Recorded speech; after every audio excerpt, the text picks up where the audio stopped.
So, welcome back once again, everyone. Now we are diving into hospitality and retail, the industries that remind us it is not just about what we sell, but how we make people feel. Our moderator for this session is Mr. Naveen Ranga, a hospitality expert and an entrepreneur whose ventures prove that great service is the ultimate brand. So now put your hands together and join me in welcoming Naveen Ranga and onto the dais to get started with the session. Thank you, Vaidehi. Thank you, audience. Good afternoon. My name is Naveen Ranga. I am a DMV resident, and as you might know, I do own some businesses here. Very much thankful to Ata team for calling me up and then running the retail session. And I have to say, everybody had lunch now, so probably hospitality gets the top ranking now. So please stay put. We have a great speaker lined up. When we talk about retail, hospitality, and then anything front side of the customer is the real speaker. And if you go on Google and then if you give a small review on anything, that's the customer talking. So regardless of the speakers here, the customer really is the backbone for any of the front-facing business, I would say. And with that being said, I really want to talk about the speakers.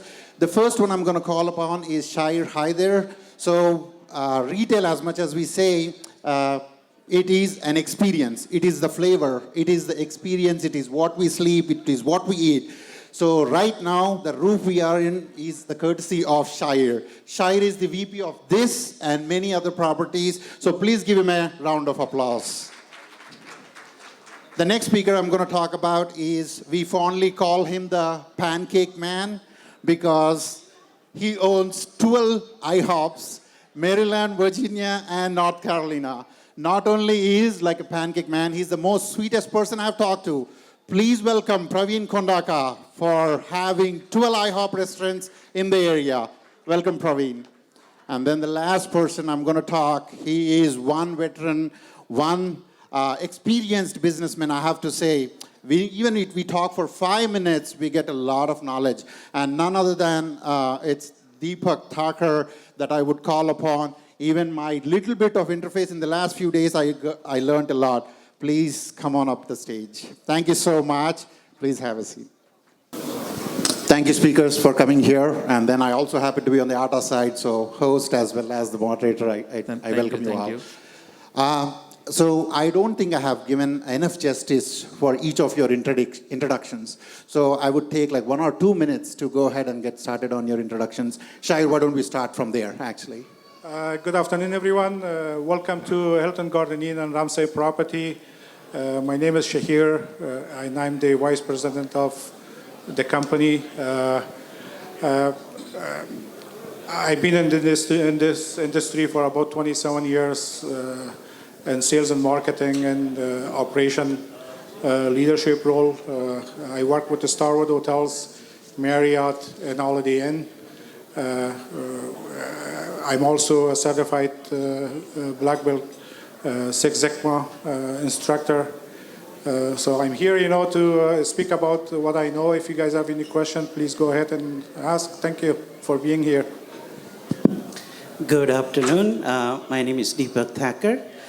I have been in various industries, a lot of different intersections, technology, finance, healthcare, and then, of course, hospitality. I started my journey 25 years back, right after graduating from business school.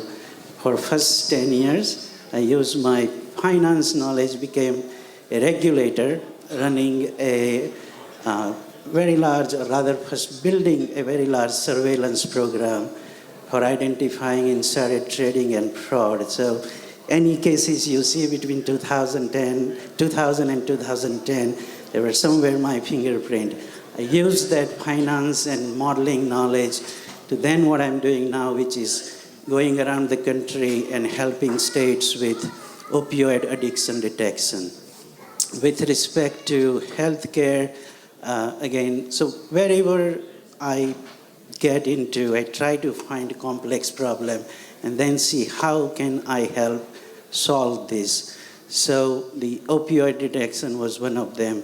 Then I got into healthcare life science, where I'm part of two companies. One is doing research on cancer, and another one is Alzheimer. But the idea is to find 5 or 10 years before the cognitive decline starts. And the third one in the hospitality, which is what we really want to talk today, is my experience in starting in 2003 with investment in subways, then led me to in the hotel industry. But again, in both of them, I found some interesting problems, which then turned into developing a technological tool called Great Event, an online event booking platform, which is patented. And then if you are in retail, you've been probably hammered by the health inspectors every month in terms of coming and telling you that this is not working and there's a potential for foodborne illnesses. So I have developed again another patented IoT device, which we call it Food Beacon, which helps. So this is what I have done, going through different industry, but then at the end of the day, being a technologist, bring the technology solution. But we look forward to this conversation and any questions you have. And Naveen, thank you for giving me the opportunity to come and be in this audience to share my experience and ideas. So, Naveen, thank you. Good afternoon. My name is Praveen Kundaka. First of all, I would like to thank you, Ata, and thank you, Naveen, for inviting me here to talk my experience. Basically, like Naveen mentioned, I own and operate 12 iHubs in 3 different states. We primarily focus on guest services. That is our priority. That's how we've been growing and then making sure that we provide a good guest service to each and every. And then I'm here to share my experience. Feel free to ask any questions related to that. And then I'm looking forward for questions from Naveen as well. Thank you, Naveen. Thank you, Ata. Thank you. I think on behalf of all of the speakers, I do want to thank American Telugu Association for giving us this opportunity to be on the stage and then share our experience. So let me start with the first question. I know retail is so tempting. You see an empty retail space, or you see a good business that is running, the immediate thought that comes in is, why don't I own something like that? Be it a restaurant, be it a Dunkin' shop.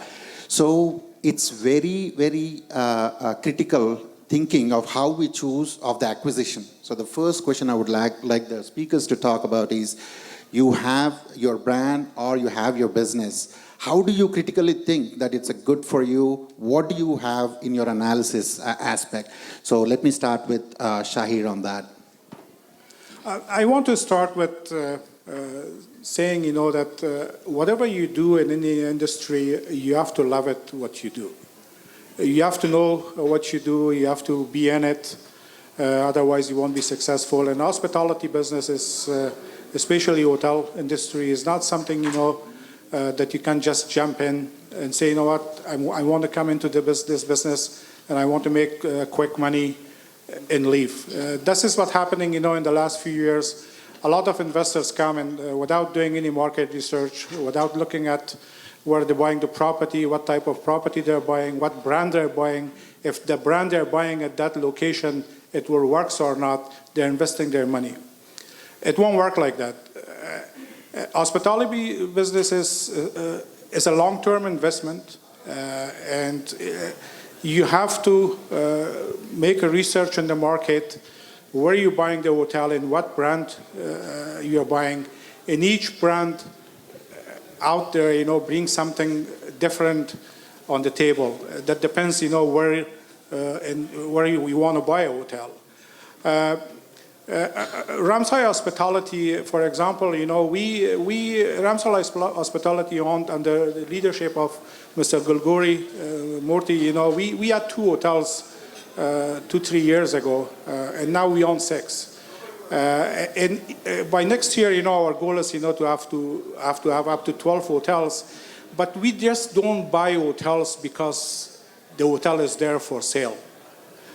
We buy a hotel, we make a market research, we see, what the hotel is, what brand the hotel is, if that brand works there, if there's any potential to grow business there and make money there, and if there's a customer base there. And based on that, we make a selection, we buy that brand. And once we buy it, 90% of our focus, like the rest of the panel spoke before, is customer service. 10 years ago or 20 years ago, along this area, probably there was a handful of hotels, and people didn't have a lot of options to go and choose, whatever it was available, they were staying there. But now, there's like dozens of hotels in each corner. And people stay where they are welcome. People stay there, where they are appreciated. And people understand, that why they're coming to the property. That's how important it is. And on top of that, cost control, how you control your cost to have bigger profit, and how you manage a property. This property, for example, we bought this property about 2 months ago. Before we got this property, the occupancy of this property was 50%. Within 6 weeks, the strategy that we put in place and the market that we went after, it came up to 80%. So it matters, it matters, what you do. It matters, what type of research you do. And it matters also, which brand you're looking for. Brands are out there, if you ask people about hotel brands, it's like, for example, that if you want soft drink, the first thing comes in your mind is Coca-Cola, because it's a brand, it's out there. And it's the same thing, with the hotel industry. When you talk about hotel industry, it comes in your mind, that comes Marriott. In each one of these brands, brings something different to the table, and that's why you have to be very careful, where you invest your money. Thanks, Chair. Deepak, you want to quick? Sure. So I agree with everything he said. What I want to do is add a different angle and dimension to that. Meaning, when you look at acquisition, the first question you want to ask is, how do I create a value from what it is today, right? Is there a potential to grow from where the business is today to something? Has the current owner exhausted everything, single demand opportunity in the market? And if the answer is no, so that's when you want to get into. Folks in retail, and I'll give you the Subway example. In 2003, when I first made the investment in Subway, the store had a next door Baskin Robbins. This was in Falls Church. And when I looked at it, I thought both brands complement each other very well, particularly in the evening. But then you look at, how do I expand from what it is? You go through that, how many subsidies they are selling, but then out of that, how many are meal deals? So if some of you are familiar with, the meal deal means a drink and a chips, which your drinks you're selling it for $1. That syrup costs you barely 10 cents or less. So look at the margin. Can you convert that into a higher margin ticket per customer? When it comes to hotel, look at the opportunity. Is the current owner exposed every single opportunity to grow the business? Who the owner is and how involved that person is. And sometimes we came across where somebody is selling a hotel and it's a part of a very large REIT. It was, few $100 million transaction. And this is something they were forced to buy it because they were buying few luxury hotels and a couple of Hampton Inn coming in as a part of that deal, that hotel doesn't even belong in their portfolio. Those are the hotels where you can get in and get at a righter price because they're not focusing that. There's a lot of potential to grow. So when it comes to the acquisition, it's just looking into the opportunity in terms of how do I create the value. And as my colleague mentioned, there are so many opportunities to grow from operation to efficiency. And in another topic, if I get chance, I'll speak about the technology. How do you improve the efficiency of the operation? Thank you. So I agree with my co-speakers. First thing I strongly believe is you need to love what you want to do, what you are doing. So that's when everything starts. So since beginning, I'm more interested in like talking to the people, making friends, talking to the guests. I mean, like guest interaction or people interaction is I'm very much interested.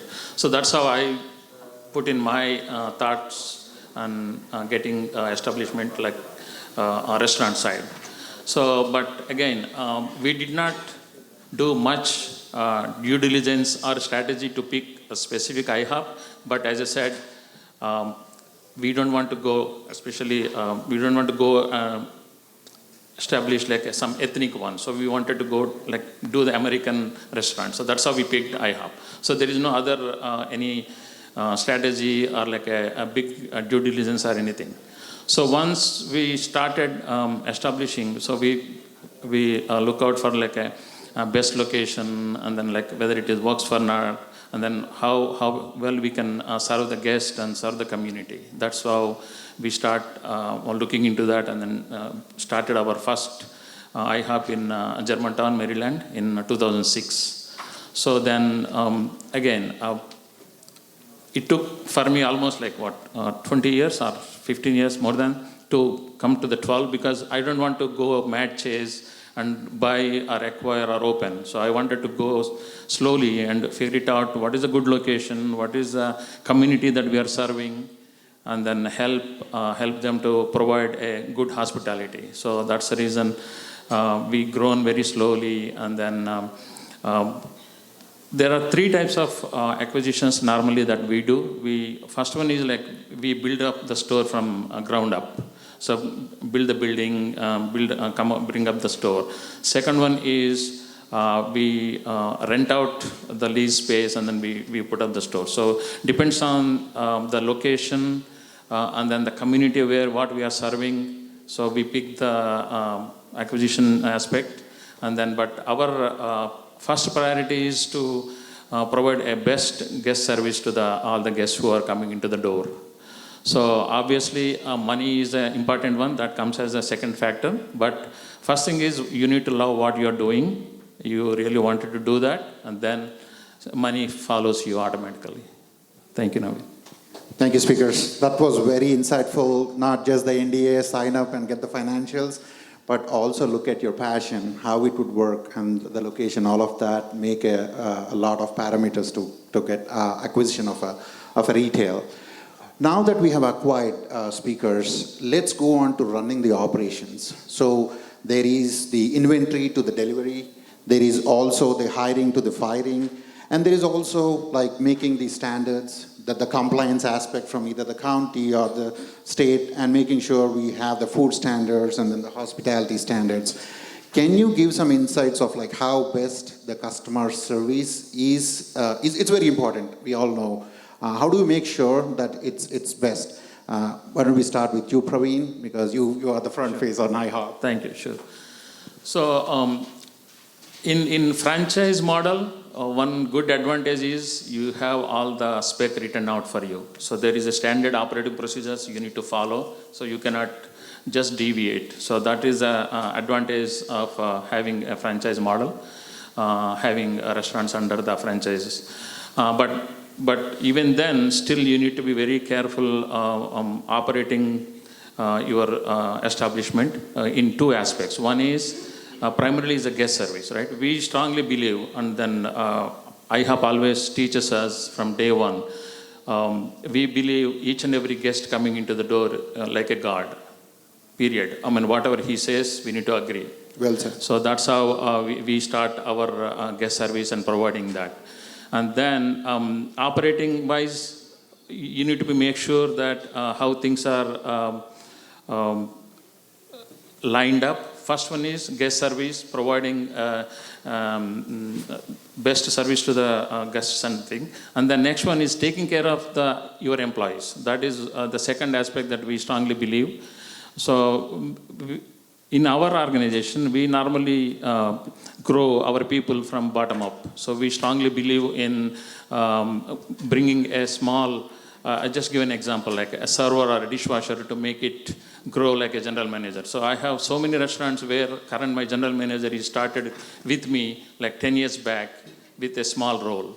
So we strongly believe in growing within ourselves to make sure that they understand, we trust each other between employee and employer, and make them aware of like our expectations and all. And then also we strongly believe that a personal relationship kind of a thing between employee and employer, saying that, okay, you take care of me, I'll take care of you, kind of a notion. That's how we follow. So in that way, they trust what we are going to provide, and then we trust what they are going to provide to us. So which brings you a best customer service to the people coming into the door. And second one is controlling the costs. Obviously, as I said, we need to make money. So controlling the cost, again, comes back to the taking care of employees. So you need to make sure that employees are on top of how they are operating financially without without losing much money. So the two aspects that we normally do is cost controls on the food and cost controls on labor. So if we take care of that along with your guest service, there is you can easily operate and then make everyone happy and community happy. Thank you. So, as Praveen said, I'm going to expand a little bit in a different dimension. So, in terms of, it's a twofold answer. One is, how do you increase your revenue? And the second one is, how do you increase the operation efficiency that reduces the cost, right? So in the hotel industry, and I'll have my colleague fill in whatever I miss, but there's one measure that we all look at, and which is called RevPAR. It's the revenue per available room, which is a component of two things. One is your average rate and average occupancy. And I have done this. I even took some classes in the Columbia School on that one to understand how it works, and heads up to the general manager and our SVP. It's not just an art, it's in science. How do you manage on a day-to-day basis to make sure your RevPAR, meaning the revenue per available room, is highest, right? That is really has to be measured, and anybody in the hotel industry, you probably know this, but if you're not optimizing, have some tool, have a call every day, but monitoring that every hour helps, because you want to increase your revenue, because some of the costs you cannot cut. Your franchise fee, particularly what we hated the most was the OTA fees. These are your online travel agent fees that don't help you paying your mortgage, but they still take 15 to 18% of your revenue, right? How do you reduce that? By selling more through your online channel, meaning the brand channel. And the other thing is, this is all perishable inventory. A room not sold after 2 o'clock in the night, it's gone, right? You lost that revenue. So one of the things we tell to our front end, and Praveen touched based on that, which is your relationship with your employees, and incentivizing them that every room that they sold at the front desk to the walk-in guest, not booked online, you incentivize them so they shouldn't leave your door going to the next door hotel. That is very key. And you always set the room price, but when they ask you and negotiate, you always find a room that's in the corner facing the parking lot and say, sure, I'll meet your rate, and here is the key. And there may not be a parking lot facing room, there may be even a suite, but still don't let them walk away, because every room, like I said, after 2 o'clock is a perishable inventory. In terms of the operation efficiency, it's reducing your labor cost, right? You know, I'm not suggesting to reduce the hourly payroll. What I'm saying is increase the operational efficiency, put some kind of process and procedures that you measure it. If you are an owner, you're not going to a hotel, but you are looking at some of the data in terms of each housekeeping staff, how many rooms they clean per day in an 8-hour shift. So this is what we put together. We measured that between 25 and 30 minutes, a decent housekeeping staff can clean the room thoroughly, right? Unless it's an extended stay. So measure that in an 8-hour shift, there are 16 rooms that are clean. Then train your front desk or AGM to make sure they also walk in for the inspection. It takes 5 minutes, and I have done this myself. It takes 5 minutes to inspect the room. But think of the impression it's creating, and then always the front desk staff should be above and beyond. And I'll tell you one story. I know this is taking a little long time, but I'll tell you one story. One of the corporate hotel, the executive of a local company had few guests, and this guy completely forgot his white shirt because he was traveling and he left it. My staff went out and bought from a mall a white shirt. Now think of it was a $30 shirt, but think of the impression that created for that particular corporate business now to come to your hotel all the time, right? So those are the things. They are small things, but it goes long way because of the customer service. I'm going to stop and let my colleague fill whatever I missed. Before Shire takes out, I just want to mention Shire has the 6 Sigma black belt, which is the golden line for all running the operations and the efficacy in operations. So whatever he speaks is going to be golden. So go for it. I agree with all my colleagues, in the panel. I think, by now we know that we established, that the key of success for each business is customer service and appearance of the property or restaurant or hotel and cleanliness. I'm going to get a little bit more focus on profit because most of you guys as an investor probably want to know, that how we know, that where we invest and how we can be profitable. In the start, when you're buying a property, once you know the market and know, that how many percentage of that hotel in that market can be transient, group, corporate, or third party, and then you can see, that if this is something, that you can bring in the table.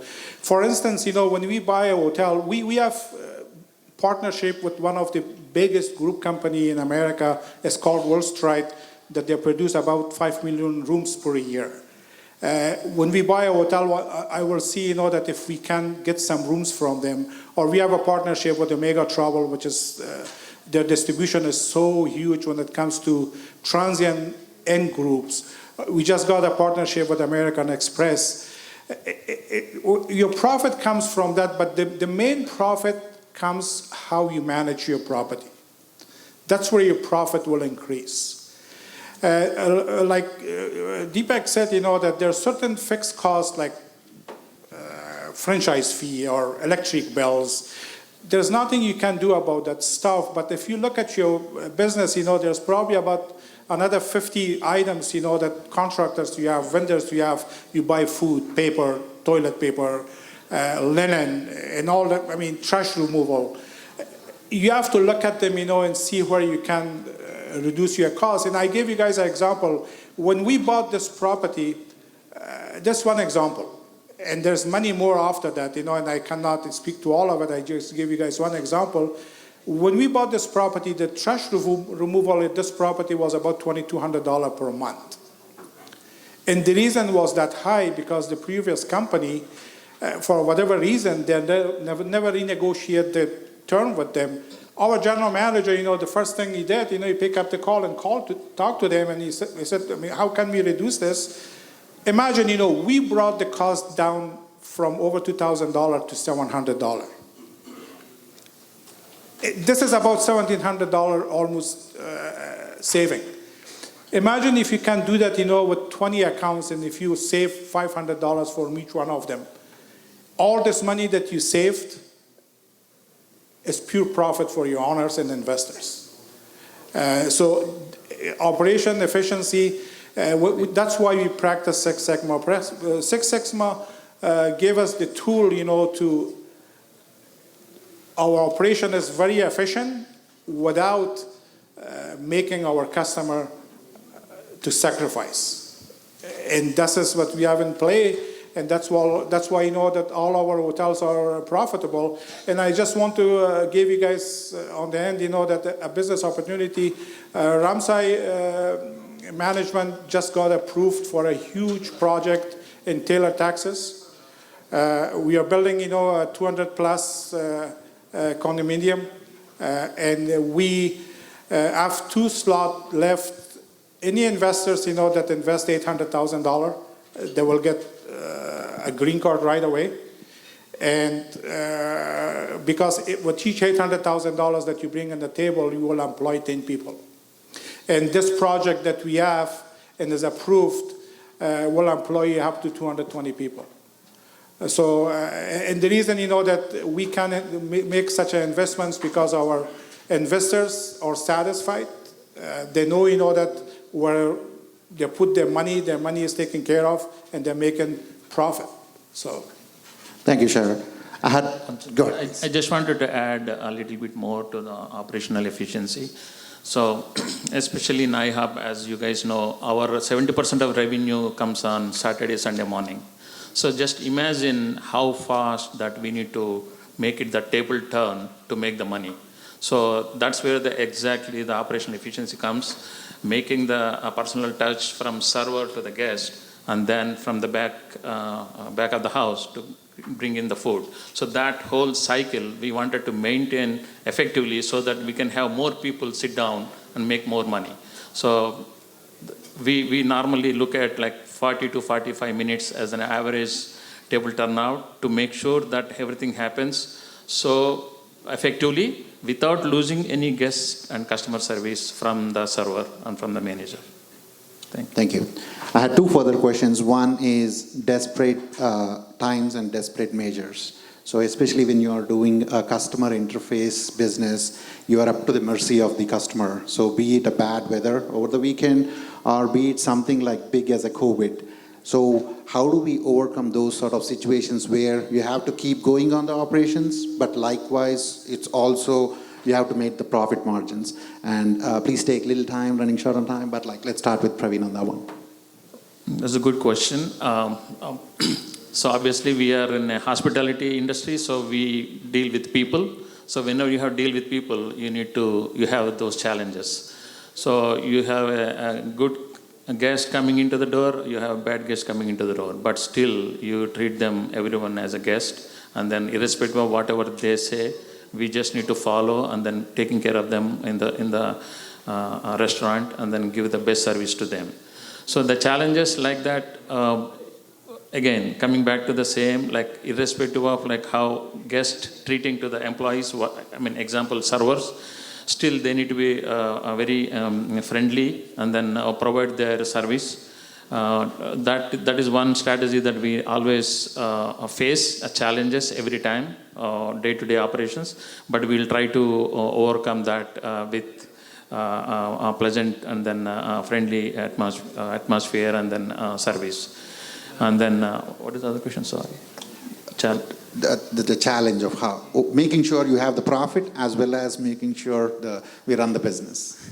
Okay, again, coming back to the same thing, right? So if you run effectively, the profit comes up automatically.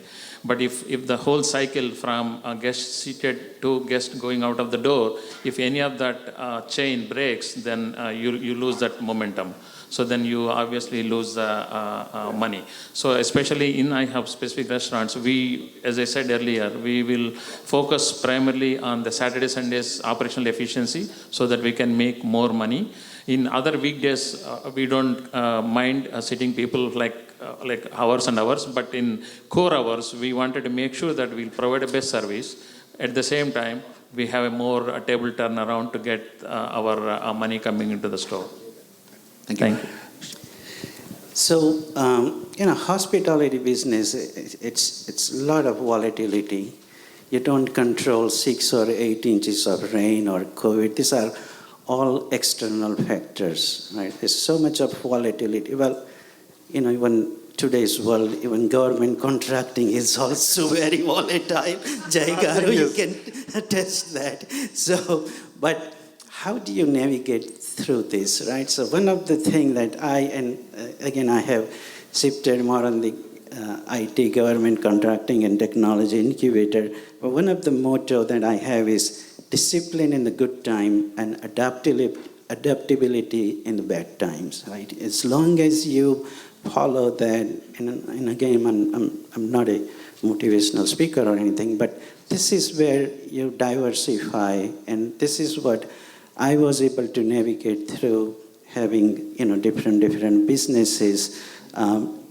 So diversification is key, and then bring the operational, how can you be more agile in terms of your operation? As long as you can manage that, I think everything will fall in, but having everything in a concentrated 10-mile radius or 20-mile radius can sometimes hurt you if something happens. And I've seen some of my friends getting destroyed, having 4 or 5 hotels at one exit, and suddenly at some point state decide to move something around and your exit is closed.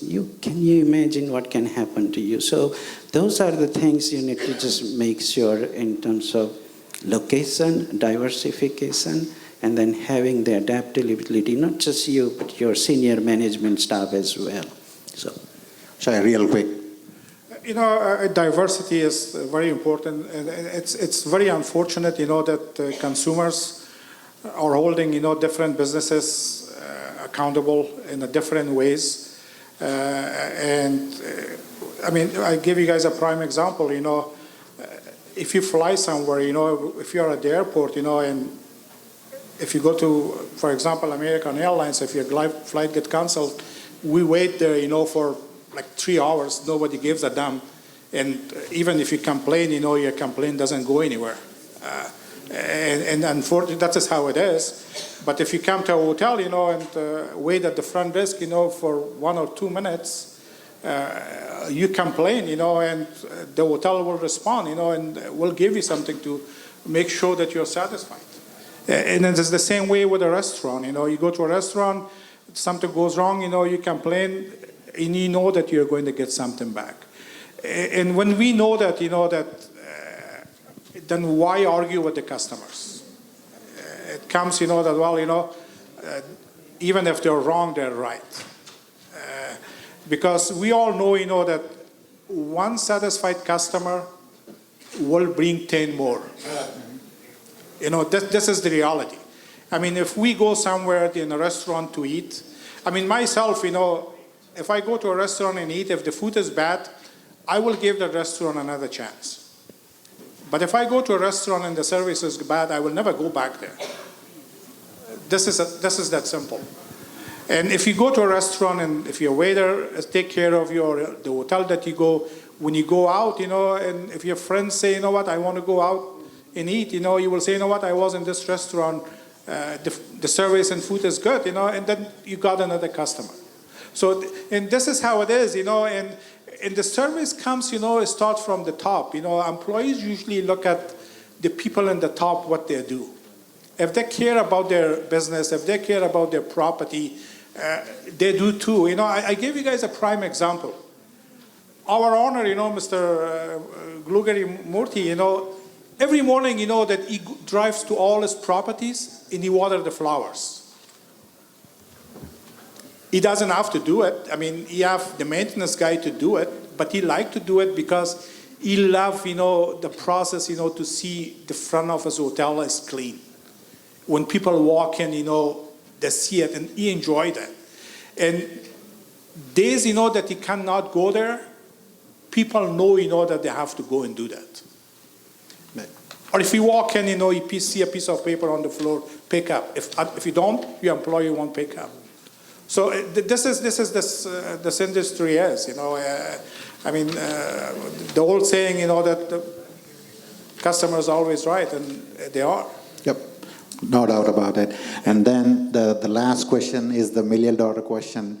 And I'll start with the audience. How many, I hope and I'm sure many of you might have visited bizbuysell.com or businessforsale.com. So if you open up those web pages, all you see is retail, hospitality, and then the front-facing businesses. So the $1 million question that I have for the speakers is, when is the right time to exit out of the business? What is the criteria, and how do you make money out of your business? On this one, I'll start with Deepak. Please go ahead. So, by the way, nothing to brag about, but I come from a Gujarati family. There are a lot of hoteliers in this country that are hoteliers. And I was fortunate enough to meet some of the very large REIT companies. And one of them in South Carolina, when I was kind of struggling with a note that I purchased to foreclose and acquire the hotel, one thing he taught me or told me is that, Deepak, you don't make money when you sell. You make money when you buy. What he was telling is, buy it at the right price, because your capital stake is going to stay with you until you own the hotel. And if you messed up with the purchase price and got higher debt than you can serve, you're messed up. And so that was early on, from my 2 or 3 years into the hotel industry, I was taught to look at, so when is the right time? I think the right time is when you think that you have optimized and now there is a buyer. Your RevPAR is, so anybody in the hotel industry, you're receiving this, what is called star report. When you look at your RevPAR index, if it's more than 110, I think you're doing well. And if you get the right price, take the money. Thanks, Deepak. Praveen, you want to go real quick? I know you didn't sell, but... So it's actually a very tricky question. But on high level, at least in my organization, I look at the whole portfolio. It's not like one bad apple. But again, that depends on how bad is that apple. But we look at the portfolio wise and see whether keep it, gulp it, or we just let it down. But so far, I haven't got that stage yet. But like Deepak said that, if it is a bad apple dragging you down, and then instead of dragging it alone down, it is dragging 2 other apples, then it is a time to get rid of it. That's how I feel. Thank you. Shahir, you got 30 seconds. Every business have a ceiling. There's a time that you have reached that ceiling. And if you feel that, don't be greedy. Because if you become greedy, then you will lose. And that is true with every business, I will give you guys a prime example. We purchased a property for $8 million. That property's revenue was $3.6 million. We kept the property for about 5 years.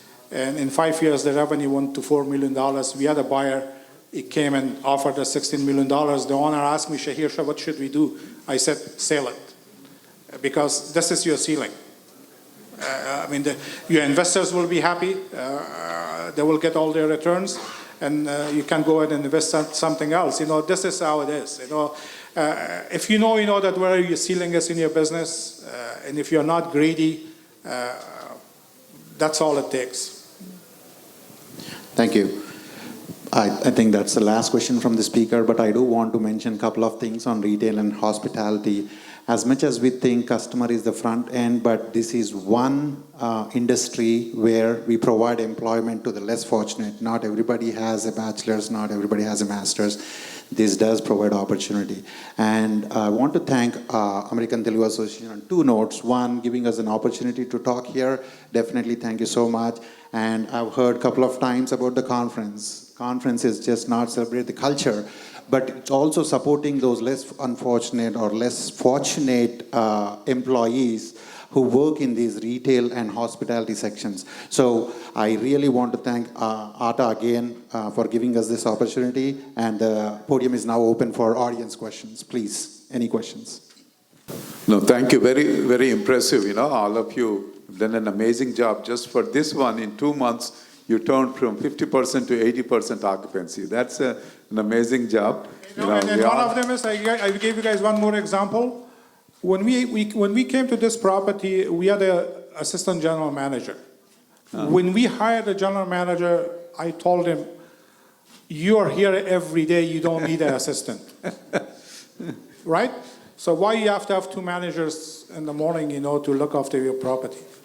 Yeah, that's good. So, that's great. yeah. And Deepak ji, you do so many different businesses apart from your philanthropy and spirituality. By the way, thanks for invitation to the special temple here in Chantilly. And so, how do you manage? You have this retail, hotel-related industry, and the IT industry, and startups and all.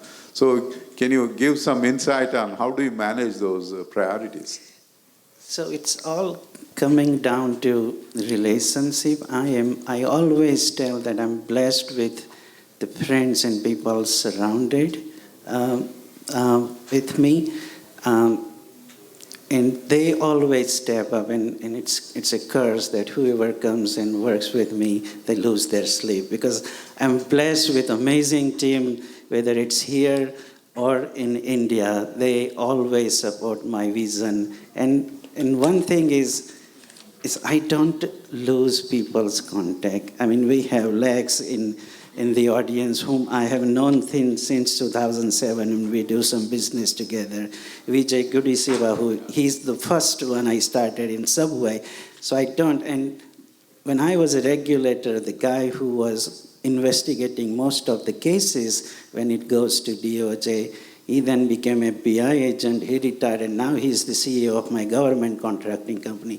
So I'm blessed with the team that I have, so that gives me a lot of opportunity to do whatever I want and to grow where I am from. Thank you. Praveen, congratulations with 12 IHOPs, If somebody wants to get into this, business, right, or buying IHOP or some other franchise, just quickly, are you open to joint venturing? How can you help, people in the audience? Thank you, Jain. Yes. So first of all, as I said earlier, you need to have a passion to do that. I mean, if you want to do it, yes, you can come and I can help you. Like Jain suggested, I don't mind joint venturing with them. Make them bring into the system, make the part of the IHOP or any other restaurant. And also besides that, I'm always open. If anybody has any questions related to restaurant industry, operations, investment or anything, just feel free to call me. I'm always here to help you guys. Thank you for that.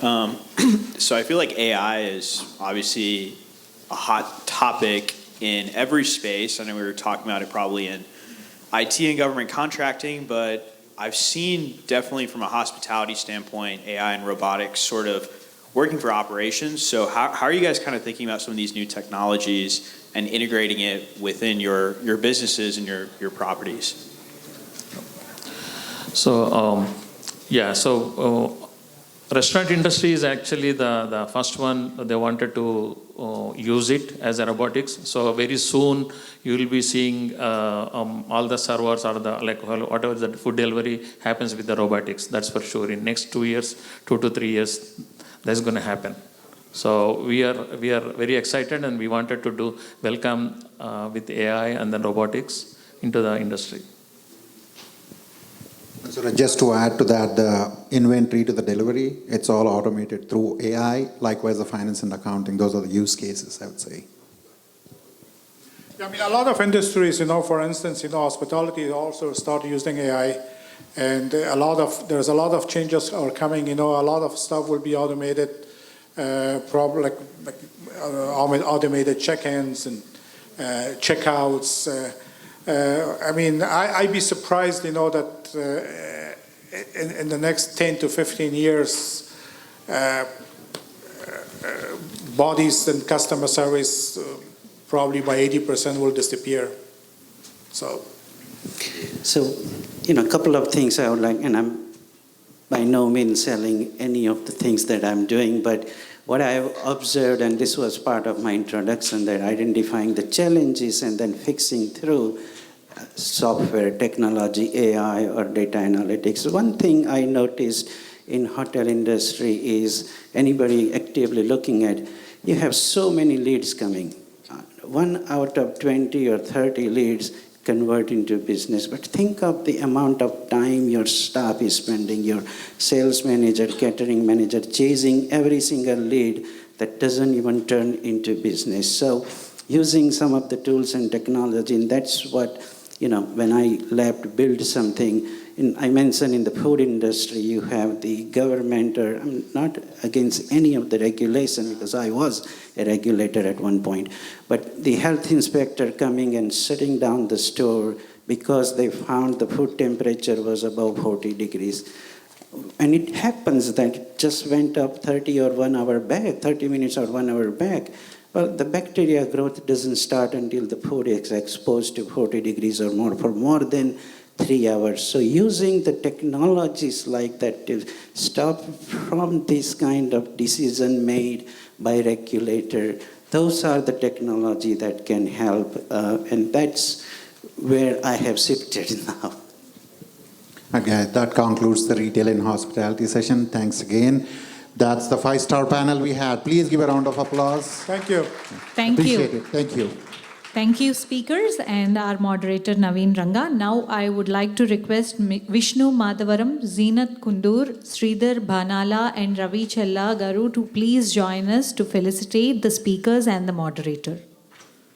No, thank you again for everyone. I just want to remind everybody that ATA has a 19th conference coming up in Baltimore next year. July 31st to August 1st, all the panelists, we need your continuous involvement and as part of the ATA Business Conference at that in Baltimore Convention Center as well. Thank you.